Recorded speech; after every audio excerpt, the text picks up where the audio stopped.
Halo, perkenalkan saya Agustina Astimolo dari Sekolah Tinggi Pastoral Santo Petrus Kuskupan Atambua Kefak Mananu.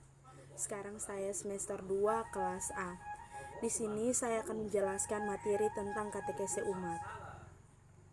Baik, secara umum katekese umat diklasifikasikan menjadi 3. Di antaranya sejarah dan pengertian katekese umat, tujuan katekese umat, serta proses katekese umat. Yang pertama, tentang sejarah katekese umat. Baik, sejarah katekese umat dibagi menjadi 4 bagian. Di antaranya, yang pertama, PKKI 1 pada tahun 1977, di mana muncul gagasan katekese umat sebagai arah katekese di Indonesia masa kini. Yang kedua, PKKI 2 pada tahun 1980 kembali ditegaskan gagasan katekese umat dari PKKI 1 agar lebih operasional. Yang ketiga, PKKI 3 pada tahun 1984 tentang pembina katekese umat. Dan yang keempat, PKKI 4 itu pada tahun 2004 itu pun masih berbicara tentang katekese umat. Baik, yang berikut saya akan menjelaskan bagaimana PKKI 2 menghasilkan rumusan katekese umat yang terdiri dari 6 hal pokok. Yang pertama, katekese umat atau KU diartikan sebagai komunikasi iman atau tukar pengalaman atau penghayatan imam antar anggota umat atau kelompok. Yang kedua, dalam katekese umat kita beraksi tentang iman kita akan Yesus Kristus, pengantara Allah yang bersabda kepada kita dan pengantara kita menanggapi sabda Allah. Yang ketiga, yang berkatekese adalah umat. Kristus menjadi pola hidup pribadi, juga pola kehidupan kelompok, baik di kelompok basis, sekolah maupun perguruan tinggi. Yang keempat, dalam katekese yang menjemaat ini, pemimpin katekese bertindak terutama sebagai pengarah dan pelancar. Yang kelima, katekese umat merupakan komunikasi iman dari peserta sebagai sesama dalam iman yang sederajat, yang saling bersaksi tentang iman mereka. Yang keenam, tujuan komunikasi iman dalam katekese umat adalah supaya dalam terang Injil kita semakin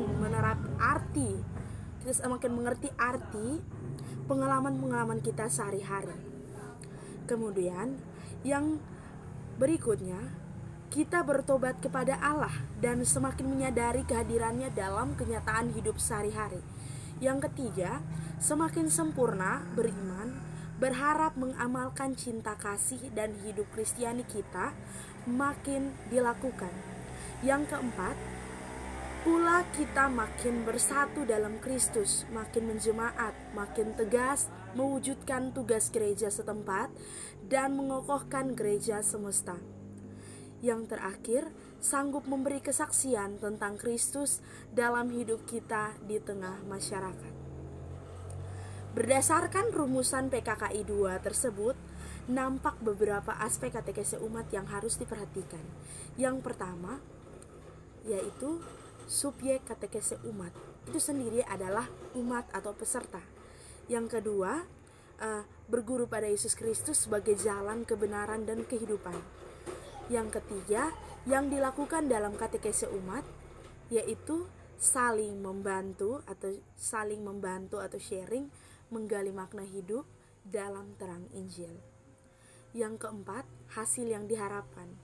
Hasil yang diharapkan ialah menjadi saksi-saksi Kristus yang mampu meresapkan nilai-nilai Injil di lingkungan.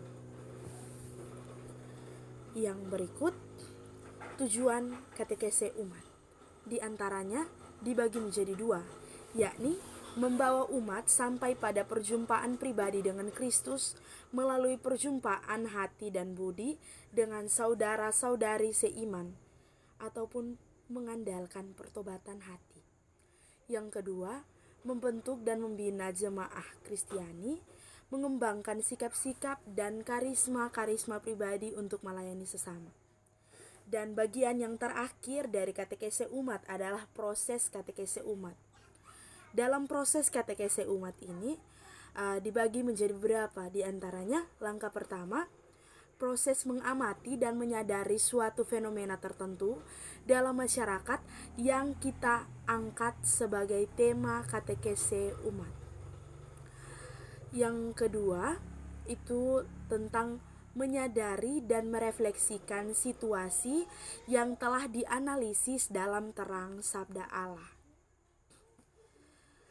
Sedangkan yang ketiga, yaitu memikirkan dan merencanakan aksi untuk bertindak. Yang perlu kita ketahui bahwa katekese umat selalu berujung pada aksi nyata. Aksi nyata yang perlu kita lakukan adalah bagaimana kita bisa menerapkan apa yang kita dengar dari katekese umat dan kita terapkan dalam kehidupan sehari-hari kita. Sama halnya seperti kita bekerja, ataupun salah satu contoh pekerjaan yang bisa dinyatakan sebagai katekese umat adalah kita menanam pohon. Baik, di sini pula saya akan sedikit menjelaskan tentang keunggulan katekese umat. Baik, yang pertama, katekese umat disebut katekese dari umat, oleh umat, dan untuk umat, sehingga umat menjadi subjek katekese. Dengan demikian memungkinkan semua umat berperan aktif.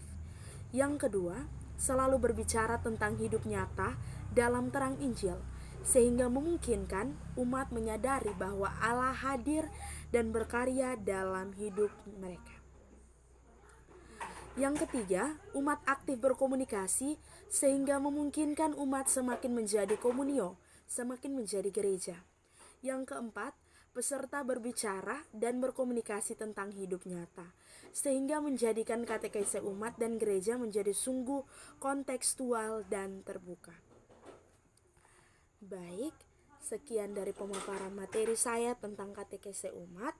Semoga apa yang saya sampaikan bisa bermanfaat bagi kita semua. Terima kasih.